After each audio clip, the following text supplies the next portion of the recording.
esses movimentos, esse conteúdo, essa mensagem, era para combater que tipo de inimigo? Que tipo de coisa...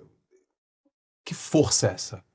Essa força que para muitas pessoas é invisível. Para você, é visível. Uhum. E que você chega para as pessoas e fala assim, cara, olha isso aqui. Você não tá vendo, mas existe isso.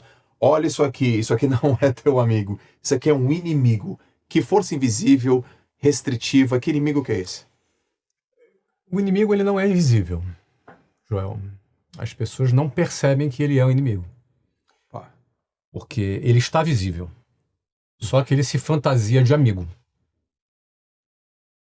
Ele se coloca como se cuidasse dos interesses das pessoas, mas na verdade ele escraviza as pessoas. Ele se comporta como se ele pudesse dar segurança e garantias para as pessoas, mas na verdade ele é a garantia da pobreza para as pessoas. E eu estou falando do sistema. Uhum. Parece uma coisa meio... uma entidade meio... Sistema. O que é o sistema? O que é né? o sistema? O sistema é a engrenagem de como as coisas funcionam. O sistema começa com um modelo educacional, que é seguido do emprego e que é seguido da previdência social. Esse é o sistema. Isso tudo nessa camada se apresenta como a solução e a garantia para as pessoas. O sistema educacional padronizado pelo MEC é muito ruim, é muito fraco, é muito defasado, então ele não tem condição de dar garantias para as pessoas, ao contrário, é uma máquina de desigualdade social. Aliás, quem tem acesso a uma educação melhor, porque o pai pode pagar, não aquilo que o Estado oferece, tem vantagem. E eu percebi isso cedo quando fui fazer um concurso público, e vi que eu estava muito atrás, embora eu fosse um dos melhores alunos da escola pública. Então eu, com 13 anos de idade, fui fazer um concurso público, e eu era um dos melhores alunos da turma, me dei conta que eu era um dos piores daquele concurso. Então eu me senti enganado. Eu estava seguindo uma cartilha à risca,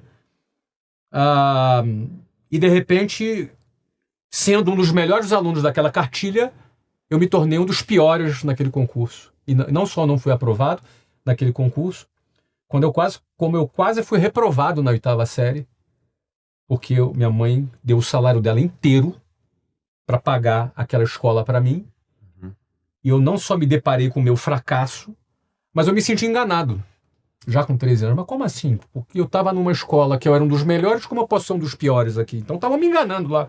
Sim. Estavam me enganando. Depois, no final por 3 anos eu fiz o mesmo concurso até ser aprovado, mas levei 3 anos. Tirei a diferença, mas foram intermináveis 3 anos. Eu parei de estudar, inclusive, não fui para o ensino médio, porque eu foquei 100% naquele concurso. Sim. E aí depois, eu indo para a escola, eu pegava um ônibus que passava numa rua, que se chamava Avenida Suburbana, no Rio de Janeiro, e essa rua é uma rua cheia de bancos. E eu percebi que, numa determinada data do mês, aqueles bancos ficavam com uma fila interminável, rodando o quarteirão. E eu achava estranho, eram só velhinhos, né? Naquela fila. E uma vez eu perguntei para uma pessoa dentro do ônibus, os ônibus eram lotados, eu em pé, do lado de uma pessoa, eu tomei coragem e perguntei para aquela pessoa do que se tratava aquela fila. E ela falou para mim, aquilo ali é a fila da aposentadoria. Eu olhei para aquela fila da aposentadoria, vi um monte de velhinhos, um calor de 38 graus no Rio de Janeiro, com uma sombrinha, né, com um guarda-chuva, naquele calor, esperando para receber a sua aposentadoria, que certamente era uma mixaria. E aí eu me lembro, quando eu olhei para aquela fila e falei, eu nunca na minha vida vou estar naquela fila. Nunca eu vou entrar nessa fila. Porque aquilo ali é o quê? É a fila do último estágio da vida de quem está dentro do sistema, que é a aposentadoria. E olha que naquela época não é como hoje. Naquela época você aposentava com 50 anos, depois teve reforma da Previdência, passou para 60, depois teve outra reforma, e vai ter outras, porque a conta não fecha. É um modelo falido, É um modelo que promete garantias, promete segurança, mas é um modelo completamente falido. A conta não fecha da Previdência e não vai fechar. É impossível fechar. É uma questão matemática. Então, no fundo, esse inimigo, ele se apresenta como amigo, mas na verdade ele é inimigo. Por que é inimigo? Porque o cara passa 10, 12 anos estudando nesse modelo que é falido, depois ele vai para um modelo trabalhista que explora a pessoa. E aí não é empresário que explora a pessoa, é um modelo que explora. Por exemplo, o funcionário tem o FGTS.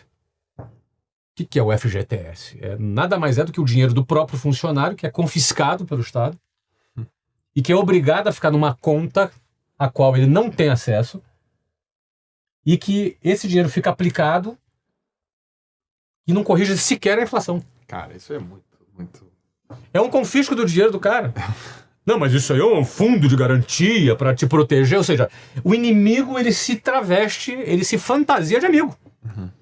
Não basta confiscar o dinheiro, não basta não corrigir o dinheiro, tem que, inclusive, fazer você se ajoelhar para dar graças a Deus que o Estado está te protegendo ainda.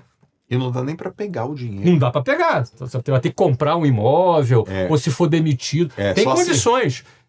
Tem condições para você ter acesso ao dinheiro que é teu. Então, cara, eu fico vendo essa situação e muitas pessoas não percebem. O 13º salário não é um salário extra, como a pessoa pensa. Ele é o salário anual do cara dividido em 13. Porque uma empresa faz um orçamento anual. Você faz orçamento na tua empresa? Sim. É anual? Sim. Pronto, então eu vou gastar tanto. É isso. E aí ele pega o salário e divide em 13. Então, em outras palavras, é um empréstimo compulsório que o empregado faz para o patrão. Ou seja, o patrão vai pagar o último salário dele no 13º mês e sem correção. Sem nenhuma correção. E você tem que levantar a mão para o céu, porque estou ganhando um salário extra. Não é salário extra. As pessoas acreditam nisso, mas não é salário extra.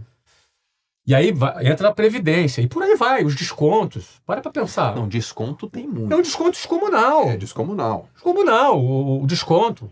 E aí, se o cara ganha 10 mil reais, ele vai ter uns 3,5 de desconto. Aí ele recebe 6,5 na mão. Só que é o seguinte, ele custa para a empresa 19. Isso. Porque o salário dele é 10, a empresa gasta 19. Ele recebe 6,5. Só que dos 6,5 que ele recebe, Joel, metade do que ele vai consumir é imposto. Metade. Em média, hoje no Brasil, 50% é imposto embutido. Tudo que você compra. Em média, claro. Tem produto que é menos, tem produto que é mais. Exemplo de carro, por exemplo, né? Carro é uns 40 e poucos por cento, 45%, mais ou menos, né? Eu não lembro de cabeça aqui, mas é 40 e poucos por cento. Cerveja, deve ser 60%, 70%. Produtos de cesta básica é menos, mas na média, 50%. Em outras palavras, se você recebeu 6,5%, desculpa, se o teu salário era 10, você recebeu 6.500 na mão, no fundo, esses 6.500, tudo que você for comprar, metade é imposto. Então, no fundo, esses 6.500 vale 3.250. Só que você custou para a empresa 19. Aí, pronto, agora os 3.250 é teu. Não, meu querido, desse dinheiro você vai pagar IPTU ainda, vai pagar IPVA. Você entendeu, cara? Você vai ter que pagar a escola particular para o seu filho, porque você teve o teu salário descontado ali para pagar os impostos, só que a escola que o Estado entrega é uma porcaria. Aí você vai ter que pagar. A primeira coisa que uma pessoa, quando melhora de vida, Joel, é tirar o filho da escola pública e botar na escola particular. Porque ele quer o melhor para o futuro do filho. Então você paga 2 vezes. Aí você já pagou por segurança pública, mas o Estado sequer tem controle do território, porque tem bandidagem, tem PCC, tem Comando Vermelho, você tem um monte de facção que domina, porque o Estado não tem controle sequer do território, de muitos lugares. E aí você tem que pagar segurança. Aí você vai morar num condomínio fechado, vai pagar um carro blindado, você vai pagar seguro. Mas aí é o seguinte, você pagou pelo SUS. Você pagou pela educação, você pagou pela saúde pública. Mas agora com aquele 3.200 de um salário que era 10, que você custa 19, Você vai ter que pagar agora plano de saúde. Então, esse sistema escraviza as pessoas.